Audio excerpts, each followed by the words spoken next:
നമസ്കാരം, സ്പീഡ് ന്യൂസിലേക്ക് സ്വാഗതം. കേച്ചേരി തലക്കോട്ടുകരയിൽ നിയന്ത്രണം വിട്ട ഓട്ടോറിക്ഷകൾ ബൈക്കിലും സ്കൂട്ടറിലും ഇടിച്ചുണ്ടായ അപകടത്തിൽ ബൈക്ക് യാത്രികൻ മരിച്ചു. അമ്പലപുരം സ്വദേശി കിണറുമാക്കൽ വീട്ടിൽ 52 വയസ്സുള്ള മുഹമ്മദാണ് മരിച്ചത്. അപകടത്തിൽ 5 പേർക്ക് പരിക്കേറ്റു. വടക്കാഞ്ചേരി അകമലയിൽ തെരഞ്ഞെടുപ്പ് ഡ്യൂട്ടി കഴിഞ്ഞ് തിരികെ മടങ്ങിയ പ്രിസൈഡിംഗ് ഓഫീസറുടെ കാർ നിയന്ത്രണം വിട്ട് വൈദ്യുതി തൂണിലേക്കും മൺപാത്രക്കടയിലേക്കും ഇടിച്ചു കയറി. കാർ ഡ്രൈവർ അത്ഭുതകരമായി രക്ഷപ്പെട്ടു. അത്താണി മിണാലൂർ കൊച്ചുപറമ്പിൽ വീട്ടിൽ ബിജു ജോർജ് ഓടിച്ചിരുന്ന കാറാണ് അപകടത്തിൽപ്പെട്ടത്. മണ്ണുത്തി ദേശീയപാത സർവീസ് റോഡിൽ കാറും ബൈക്കും കൂട്ടിയിടിച്ചുണ്ടായ അപകടത്തിൽ ഒരാൾക്ക് പരിക്കേറ്റു. കിഴക്കേ വെള്ളാനിക്കര സ്വദേശി അനിലിനാണ് പരിക്കേറ്റത്. ചന്ദ്രാപിന്നി മേഖലയിൽ ജല അതോറിറ്റിയുടെ കുടിവെള്ള വിതരണം മുടങ്ങിയിട്ട് 5 മാസം. നിരവധി തവണ പരാതിപ്പെട്ടിട്ടും അധികൃതരുടെ ഭാഗത്തുനിന്ന് യാതൊരു നടപടിയും ഉണ്ടായില്ലെന്ന് നാട്ടുകാർ. ബുധനാഴ്ച അന്തരിച്ച തൃശൂർ അതിരൂപത മുൻ വികാരി ജനറലും ജൂബിലി മിഷൻ മെഡിക്കൽ കോളേജ് സ്ഥാപക ഡയറക്ടറുമായ ഫാദർ ഡോക്ടർ ഫ്രാൻസിസ് ആലപ്പാട്ടിന്റെ സംസ്കാരം നടന്നു. നാടിന്റെ നാനാതുറകളിൽപ്പെട്ട 100 കണക്കിന് പേർ അന്ത്യാഞ്ജലി അർപ്പിച്ചു. തൃശൂർ പൂരത്തോടനുബന്ധിച്ചുള്ള തിരുവമ്പാടി വിഭാഗത്തിന്റെ പൂരപ്പന്തലുകളുടെ കാൽനാട്ടുകർമ്മം ഞായറാഴ്ച നടക്കും.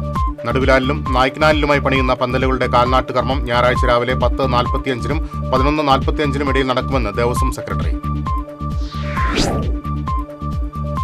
ഫ്യൂച്ചർ ചെസ് അക്കാദമിയുടെ ആഭിമുഖ്യത്തിൽ ഈ മാസം 19-ന് തൃശൂരിൽ ഇന്റർനാഷണൽ ഫിഡെ ചെസ് ടൂർണമെന്റ് സംഘടിപ്പിക്കും. പാറമേക്കാവ് വിദ്യാമന്ദിർ സ്കൂളിൽ നടക്കുന്ന ഇന്റർനാഷണൽ ചെസ് ടൂർണമെന്റിൽ രാജ്യത്തിന്റെ വിവിധ സംസ്ഥാനങ്ങളിൽ നിന്നുള്ള 400-ലധികം മത്സരാർത്ഥികൾ പങ്കെടുക്കും.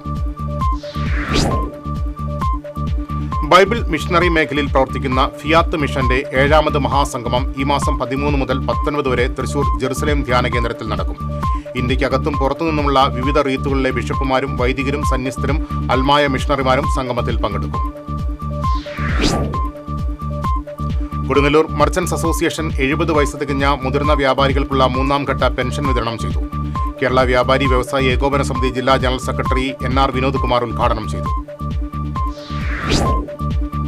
കോടാലി KCCP ഗ്രാമീണ വായനശാലയുടെ നേതൃത്വത്തിൽ നടന്നുവരുന്ന ബാലവേദി അവധിക്കാല ക്യാമ്പിന്റെ ഭാഗമായി പ്രസംഗ പരിശീലന ക്യാമ്പ് സംഘടിപ്പിച്ചു.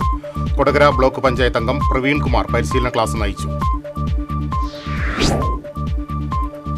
തൊഴിലെടുത്ത് ലൈംഗികാതിക്രമം GST ജോയിന്റ് കമ്മീഷണർക്കെതിരെ കേസെടുക്കാൻ നിർദ്ദേശം. സഹപ്രവർത്തകയോട് ലൈംഗികാതിക്രമം കാണിച്ചുവെന്ന പരാതിയിൽ GST വകുപ്പ് തൃശൂർ ജില്ലാ ജോയിന്റ് കമ്മീഷണർ AV സുരേഷിനെതിരെയാണ് നടപടിക്ക് ശുപാർശ. Kalanidhi centre for Indian arts and cultural ട്രസ്റ്റിന്റെ ആഭിമുഖ്യത്തിൽ ഈ വർഷത്തെ വിഷുവിനെ മിഴാവ് കൊട്ടി വരവേറ്റുകൊണ്ട് ഞായറാഴ്ച വന്ദേ ശ്രീകൃഷ്ണാമൃതം ഗുരുവായൂരിൽ അരങ്ങേറും. ഉച്ചയ്ക്ക് 2-ന് ഗുരുവായൂർ കിഴക്കേനട ബാസുരി ഇൻ ഓഡിറ്റോറിയത്തിൽ വയലാർ രാമവർമ്മയുടെ മകൾ ഇന്ദുലേഖ വയലാർ ഉദ്ഘാടനം നിർവഹിക്കും. സമർത്തനം ട്രസ്റ്റ് ഫോർ ദി ഡിസേബിൾഡിന്റെ ആഭിമുഖ്യത്തിൽ ഭിന്നശേഷിക്കാരായ യുവതി യുവാക്കൾക്കും സാമ്പത്തികമായി പിന്നോക്കം നിൽക്കുന്നവർക്കുമായി സൗജന്യ തൊഴിലധിഷ്ഠിത പരിശീലനം നൽകും. റീറ്റെയിൽ മാനേജ്മെന്റ്, ഹോസ്പിറ്റാലിറ്റി മാനേജ്മെന്റ് എന്നീ കോഴ്സുകളിലേക്ക് 3 മാസം ദൈർഘ്യമുള്ള സൗജന്യ പരിശീലനമാണ് നൽകുന്നത്. ലൈംഗിക അതിക്രമ കേസിൽ റിമാൻഡിലായിരുന്ന ചലച്ചിത്ര സംവിധായകൻ രഞ്ജിത്തിന് ജാമ്യം. എറണാകുളം ഫസ്റ്റ് ക്ലാസ് മജിസ്ട്രേറ്റ് കോടതിയാണ് രഞ്ജിത്തിന് ഉപാധികളോടെ ജാമ്യം അനുവദിച്ചത്. തൃശൂർ ചെമ്പൂക്കാവ് കേന്ദ്രീകരിച്ച് പ്രവർത്തിച്ചു വരുന്ന പലവകയുടെ വാർഷികാഘോഷത്തിന് ഞായറാഴ്ച തിരശ്ശീല ഉയരും. ഞായറാഴ്ച വൈകിട്ട് 5-ന് ആരംഭിക്കുന്ന വാർഷികാഘോഷ പരിപാടിയിൽ കലാചരിത്രകാരൻ TV ചന്ദ്രൻ മുഖ്യാതിഥിയായിരിക്കും. തൃശൂർ യാത്ര എന്ന യാത്രക്കാരുടെ കൂട്ടായ്മ സംഘടിപ്പിക്കുന്ന മൊബൈൽ ഫോട്ടോ പ്രദർശനവും യാത്രിക സംഗമവും കേരള ലളിതകലാ അക്കാദമി ആർട്ട് ഗ്യാലറിയിൽ ആരംഭിച്ചു.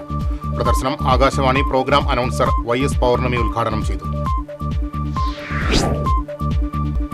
ജവഹർ ബാലവിഹാർ സംസ്ഥാന ജില്ലാ കമ്മിറ്റികളുടെ നേതൃത്വത്തിൽ JBV ഫുട്ബോൾ അക്കാദമി നടത്തുന്ന സൗജന്യ അവധിക്കാല ഫുട്ബോൾ കോച്ചിംഗ് ക്യാമ്പിന് തുടക്കമായി. മാപ്രാണം കിക്ഷാക് ടർഫ് കോർട്ടിൽ നടന്ന സൗജന്യ ഫുട്ബോൾ കോച്ചിംഗ് ക്യാമ്പ് ആവണങ്ങാട്ടിൽ കളരിയിലെ അഡ്വക്കേറ്റ് AU രഘുരാമൻ പണിക്കർ ഉദ്ഘാടനം ചെയ്തു. ഇതോടെ സ്പീഡ് ന്യൂസ് സമാപിക്കുന്നു. നമസ്കാരം.